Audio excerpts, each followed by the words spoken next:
Shrimad Bhagavad Gita chapter 6 वर्ष 30।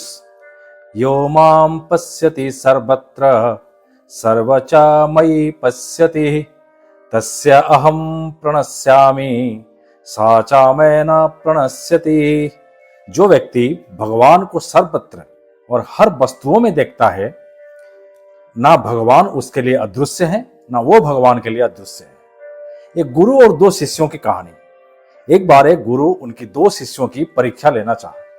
गुरु ने दोनों शिष्यों के हाथ में दो खिलौने वाली कबूतर देकर कहा, आप दोनों के लिए ये काम है कि इन दोनों कबूतरों की गर्दन आपने तोड़नी है। शिष्यों ने सोचा ये कौन सी बड़ी बात है, पर गुरु जी ने उनके सामने एक शर्त रखी। गुरु जी ने कहा, आपको इन कबूतरों की गर्दन तब तोड़नी है जब आपको कोई देख ना रहा हो। यदि ये काम करते हुए आपको किसी ने देख लिया तो आप परीक्षा में निष्फल माने जाएंगे।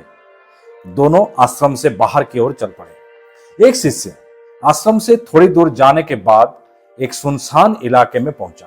दूर दूर तक कोई नजर नहीं आ रहा था, तो उसने सोचा यहीं पर गर्दन तोड़ देता हूं और गुरु जी को जाकर बता देता हूं। दूसरा शिष्य कबूतर के खिलौने को लेकर दूर जंगल में चला गया। वहां पर एक पेड़ के नीचे बैठकर जैसे ही गर्दन तोड़ने का सोचा तो देखा पेड़ पर एक चिड़िया बैठी है और उसकी तरफ देख रही है। तो वो पास की एक झाड़ियों में घुसकर छिप गया। उसने सोचा यहीं पर वो अपना काम कर लेगा, पर उसने देखा झाड़ियों में छोटे छोटे कीड़े और मक्खियां थी जो उसको देख रही थी। कुछ समय सोचने के बाद उसने एक गड्ढा खोदा और उसके अंदर छुप कर बैठ गया। उसे लगा कि अब ठीक है, अब मैं गुरु जी का दिया हुआ काम कर सकता हूं। पर अचानक उसके मन में विचार आया कि अगर मैं इस कबूतर की गर्दन तोड़ूंगा तो उसमें बनी हुई आंखें भी तो मुझे देख रही है।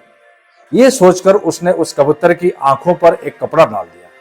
पर फिर उसके मन में ख्याल आया, वो मुझे नहीं देख पा रही है, ये बात ठीक है, पर मेरी आंखें तो उसे देख रही हैं। तो वो अपनी आंखें बंद कर ली और वो पूरी तरह से अस्वस्थ होकर जैसे ही कबूतर की गर्दन तोड़ने को हुआ तो उसके अंदर से आवाज उठी, अरे मैं तो अब भी देख रहा हूं, मैं तो अब भी इसको देख पा रहा हूं। ये आवाज उसकी हृदय की थी। वो मन की आंखों से उस कार्यवाही को देख रहा था। वो शिष्य वापस गुरुजी के पास आ गया और उसने कहा, गुरुजी मुझसे आपका दिया हुआ काम नहीं हुआ क्योंकि हर वक्त मुझे कोई ना कोई देख रहा था। सबसे बड़ी बात तो ये थी कि मैं भी अपने कार्यवाही को देख रहा था।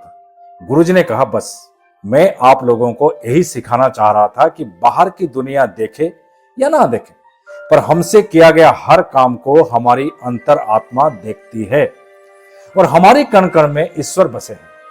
हमारी हर एक क्रिया और कर्म पर परमात्मा की नजर है। गीता में यही कहा गया है दोस्तों, अगर हर काम यही सोचकर किया जाए कि हमें परमात्मा हमेशा हमारे कर्म को देख रहे हैं तो किसी भी प्रकार की अनुचित कार्य हमसे कभी नहीं होगा। दोस्तों, हर बार की तरह जाते जाते मैं इस बार भी वही दोहराना चाहूंगा कि आप जैसा कोई नहीं, आप किसी से कम नहीं। अगर खुद पर है भरोसा तो जरूर पूरी होगी मन की आशा। हर हफ्ते आप मेरे YouTube channel BK the storyteller पर सुन सकते हैं एक नई कहानी। तब तक के लिए स्वस्थ रहें, मस्त रहें, तंदुरुस्त रहें, हंसते रहें, मुस्कुराते रहें। धन्यवाद।